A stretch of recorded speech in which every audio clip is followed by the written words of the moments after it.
sunny autumn day. Lunan War Cemetery. Family, friends and soldiers gather to say one last goodbye to Timo Smeehausen, a soldier killed in Oorlogsgravenstichting, the victim of a suicide attack. Lunan War Cemetery is the final resting place for victims of World War II. Soldiers, civilians, political prisoners, resistance fighters, and victims of forced labor in Germany. Where are you there? Since 1979, Dutch military personnel that were killed during peacekeeping and security operations in Lebanon, the former Yugoslavia and Afghanistan have been laid to rest there as well. Among them, some of the ashes of Timo Smeehausen will be buried, and a simple stone will be placed in memory of a unique person who gave his life for peace and security. Toen ik dus hoorde dat hij was overleden, toen dacht ik, nee, ik kan niet. Ik heb net nog gisteren nog een pakketje voor hem opgestuurd met allemaal dvd's die hij wou hebben en dat soort dingen. En, ja, drop en al dat soort dingen wat hij erg graag wou hebben. Dus het was zo onrealistisch nog. Dus ja. Timo draagt een motto bij zich, making friends all over the world. En het is een vriend en hij ziet iedereen als een vriend.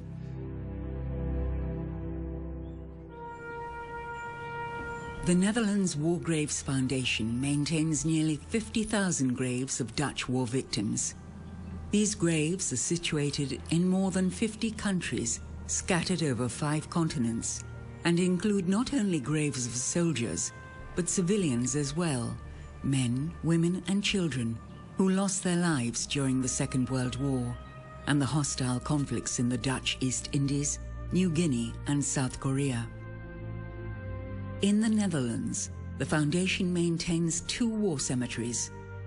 France, Austria, Norway and England each have 1 war cemetery. Germany has 7. These cemeteries hold victims of concentration camps and other victims of the Nazi regime.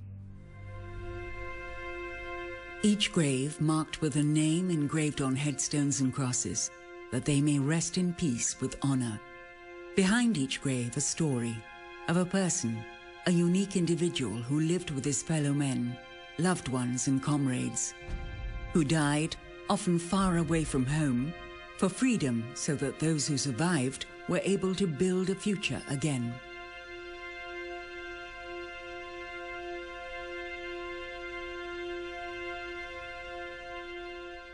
Dutch War Cemetery, Hamburg. Mrs. Flesbos survived Bergen-Belsen concentration camp.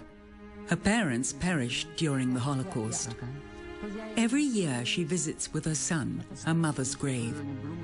Mrs. Flesbos is grateful that her mother got a grave in the war cemetery.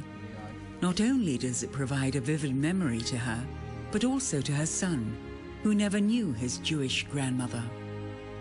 Dag, mam. Oké. God zegen je.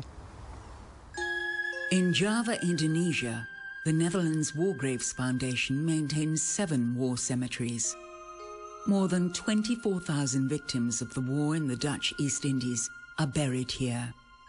One of them is Leo Kuipers. He and 2 comrades went missing around Christmas Day 1947. Their bodies were later found, mutilated beyond recognition. The graves were marked as unknown soldiers. 58 years later, Leo's 2 sisters make a pilgrimage to the Pandu War Cemetery. At a special ceremony, the names of the 3 soldiers will be revealed.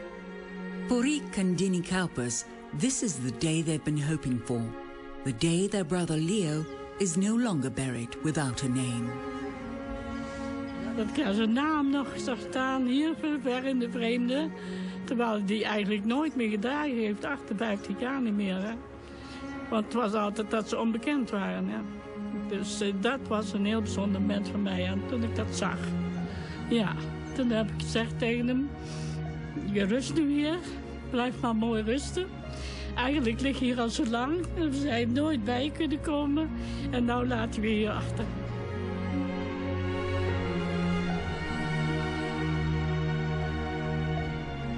The cost of freedom and peace is always high.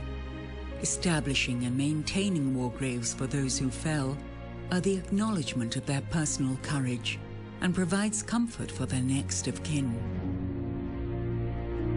But a war grave is also a plea for peace in the past, today, and in the future.